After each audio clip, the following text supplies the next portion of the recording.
Well, we're having another attempt at a coalie for Mr. MB. Come here.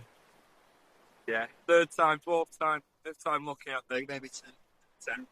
We're getting one tonight. We're getting one tonight. Yeah, there's been reports of them here. Just set up. Rich set a whiting. I'll end those down that end. So yeah, my target is flatties. Anything at this stage. Yeah, flounder, coalie, turbot. Kieran Parry had a good session down here a few days ago with Aaron. Who else was it? Teletubbies!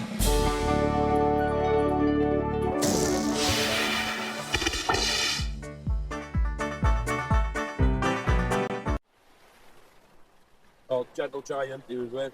They had a load of bath cleaning. So, we'll see. We won't catch him at all. Only get better. You can't get any worse, can it? We're not doing very well at the minute. Do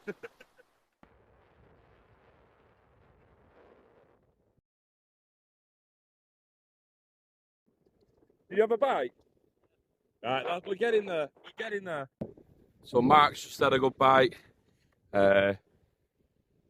Yeah, starting to hot up a little bit. No fish yet. I think they're out there. They've got to be out there.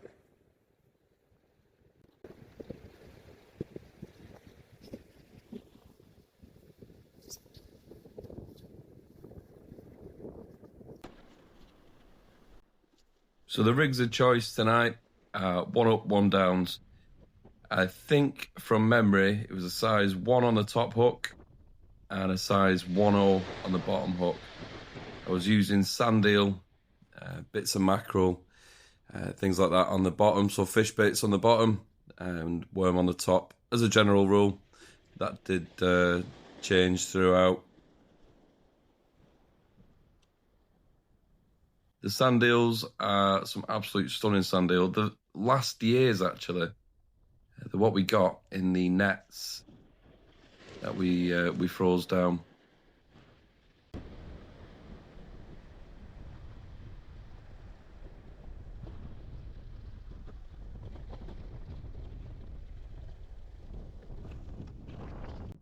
Nice and simple. Just elasticating them on. Just hold them. We're not casting a million miles anyway. So, yeah. So a mix of fish baits and worm.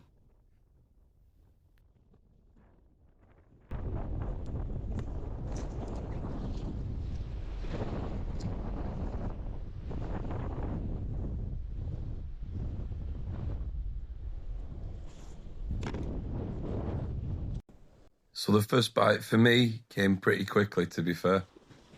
It was an absolute rattler of a bite. It nearly took my rod off the tripod. I thought a bit of weed had hit the line, but it wasn't. So stick about, see what this is.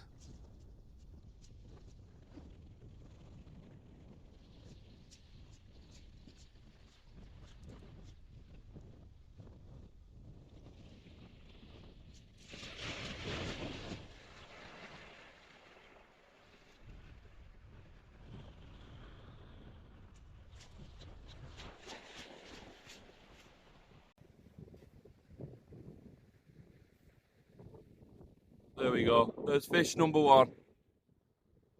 Little coalie. Yeah, that's what MB's come for. Sadly, this fish was deep hooked. It didn't make it. It washed back up on the beach a minute or two afterwards. Hence, if you stick about to the end of the video, you're going to see me prepare and cook and eat the fucker. Waste what, want not. Now, beach fishing is probably not the most relaxing fishing. You're constantly doing something. You're rebaiting, you're getting rigs ready. I always have a couple of rigs on the tripod ready to go for instances like this. Just a fuck ton of weed on that one. Now, if you imagine, if you didn't have a rig ready to go out, the amount of time you're losing, actual fishing time, is quite a lot. And over a few hours of a session, You might not even have a hook in the water for half of it. So having a rig on the tripod, as you can see now, clipped on, and then that gives you plenty of time whilst you're waiting for them baits to fish. There you go, clip that on. So while you're waiting for them baits to fish, you can deal with the other rig. Get that untangled, get all the weed off it, rebait it, get it on your tripod. That way you're maximising the amount of fishing time, or the amount of time that you've actually got an active bait in the water. And obviously, the more of that, the more fish. But yeah, beach fishing isn't really something that you'd go and do to sit on a box and watch the tip. With moving up and down the beach, it's hard work sometimes. But there you go, that's the rig that I was on about. So now I've got 2 baits in the water, both rods are fishing. I can deal with this, put a bit more bait on it, and we're good to go for the next one.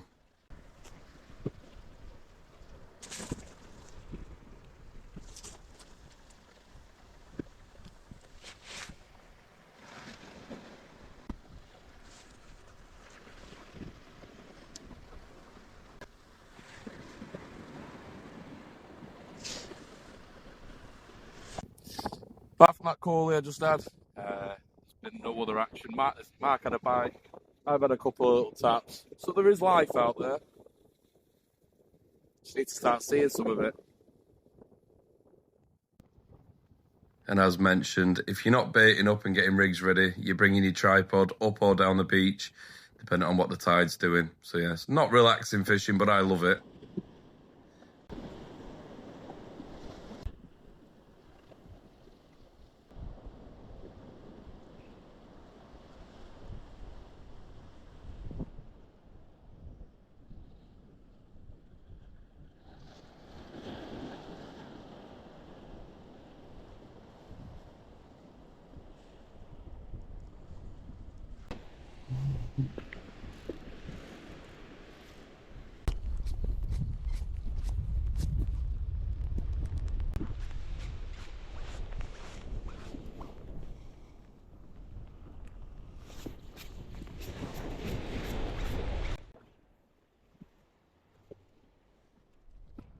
Whiting.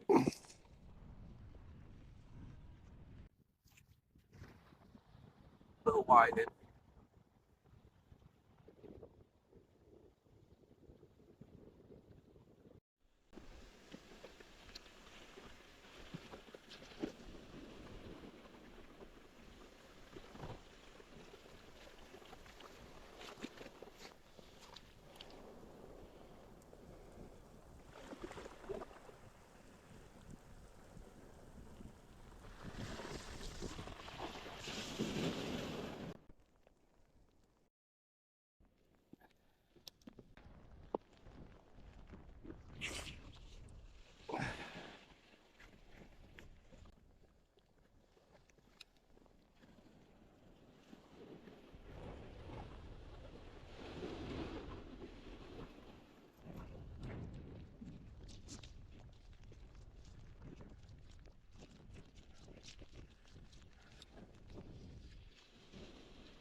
Had a fucking laugh of Zuccoli on one of them.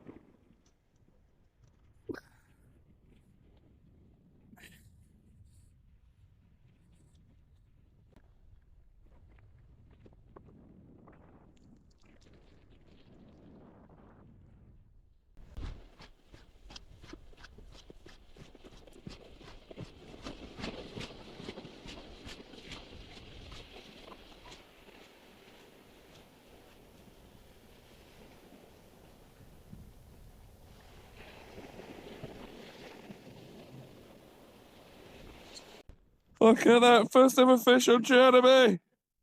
What up, pal?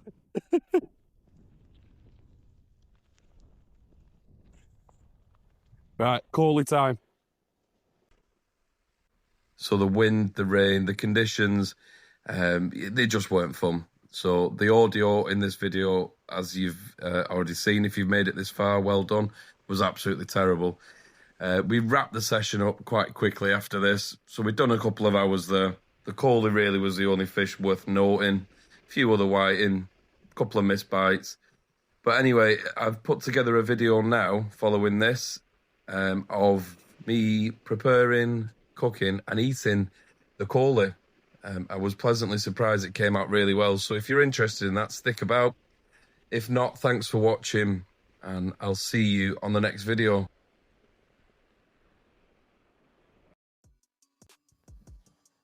So I will admit I don't eat enough fish.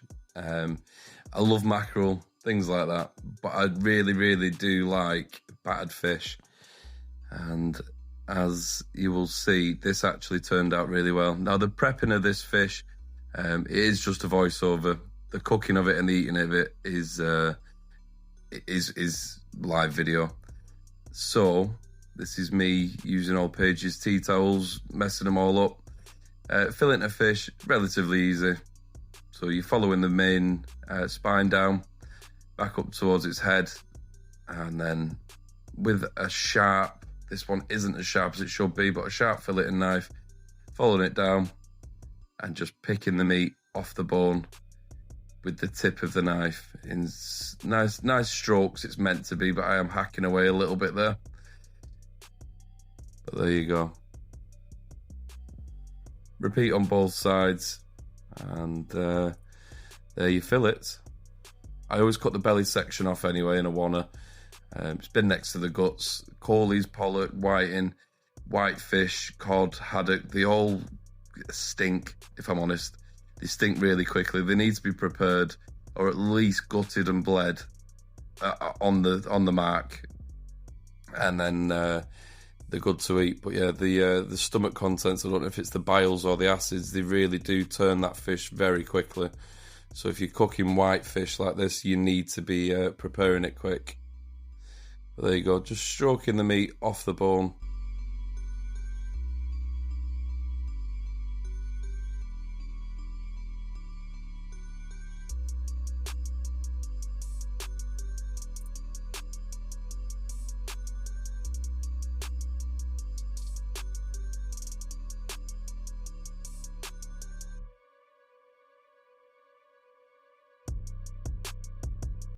Now that carcass won't go to waste. That'll go in one of the lobster pots or the prawn pots.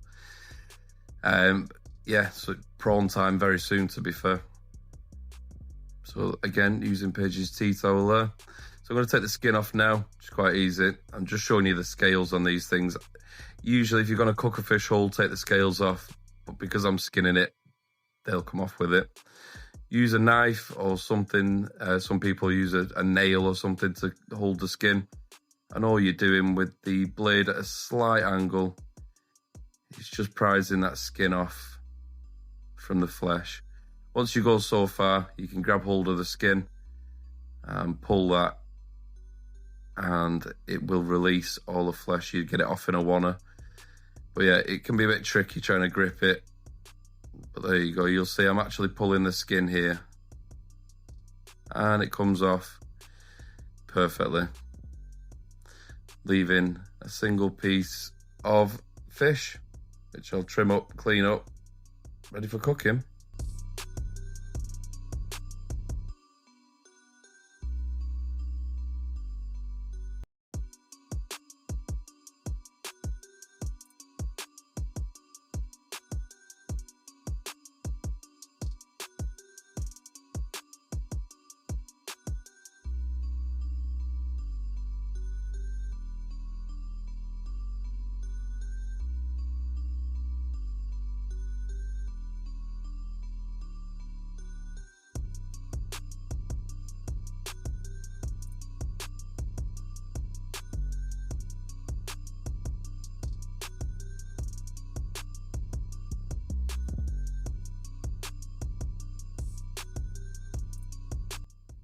Now, I always put a bit of salt on the fish and leave them in the fridge overnight.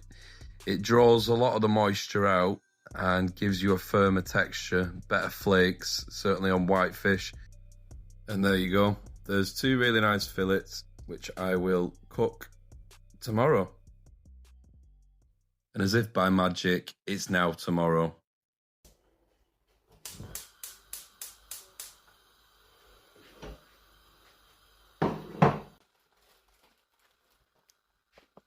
"50 grams of corn flour,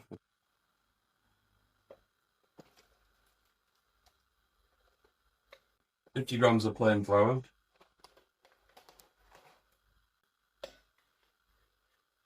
some salt maybe. It said to put turmeric in there as well. So bang a bit of turmeric in there. Well,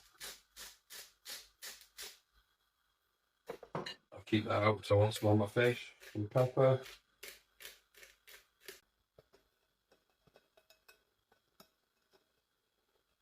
And put some beer in.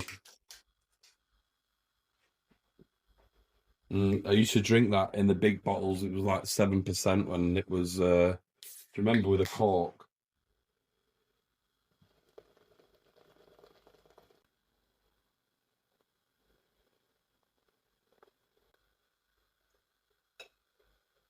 A bit too runny, that maybe. A bit too thin.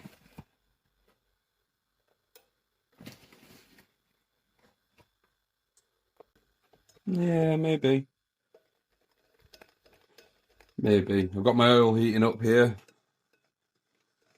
That's getting quite hot. That's just I think vegetable oil.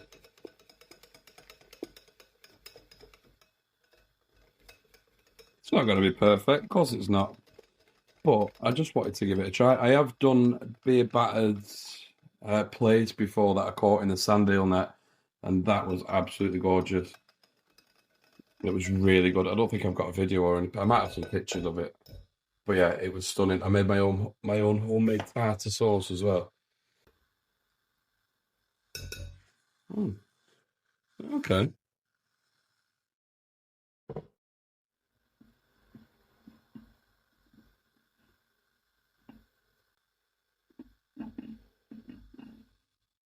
So that's our fillets. Put them into there. Okay, so they're in there now. I'm just kind of maneuvering my way around there. So let's see what happens here.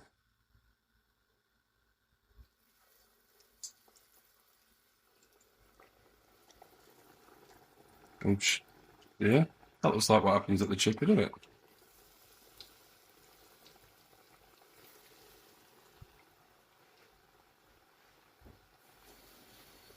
Yes, that actually genuinely is looking mega.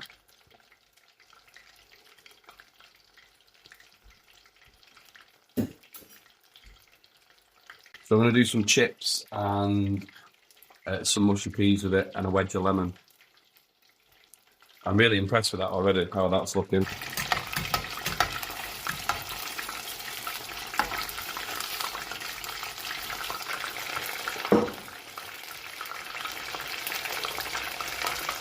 Look at that. You got that in the chippy, you'd be buzzing. Look at that.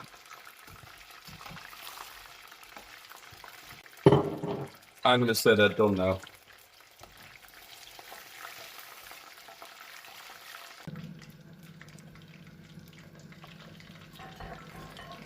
Right, get rid of that because I'm going to do some chips.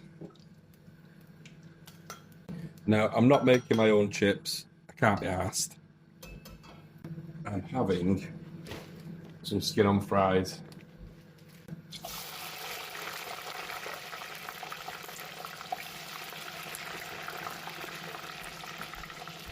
Quite a small portion if you know, if you're a greedy fucker like me. But for two of you, you know, it's a decent enough portion if you put plenty of chips on.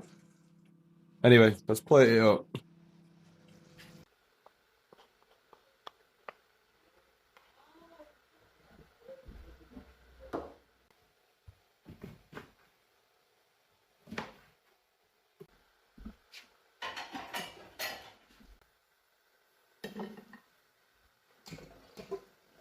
Should have done some more chips. no chippy is complete without salt vinegar.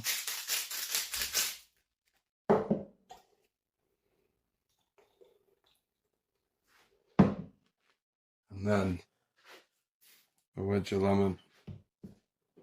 That, I'm not sure what it's going to taste like. We're going to try it now. You can hear that. Oh my God, it looks like chippy fish. I'm sorry, look at that. It's not greasy, it's not soggy. Right, let's try it. Look at how tender that is. Check that out. How nice does that look?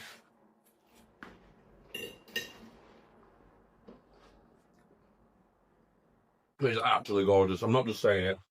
I will tell you if that was shit, but it isn't.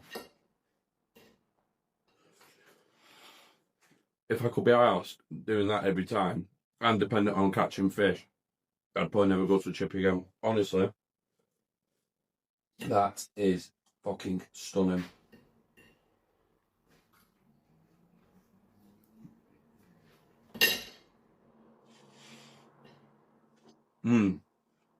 That is gorgeous. Get out there, catch some fish, cook the fuckers. See you in a bit.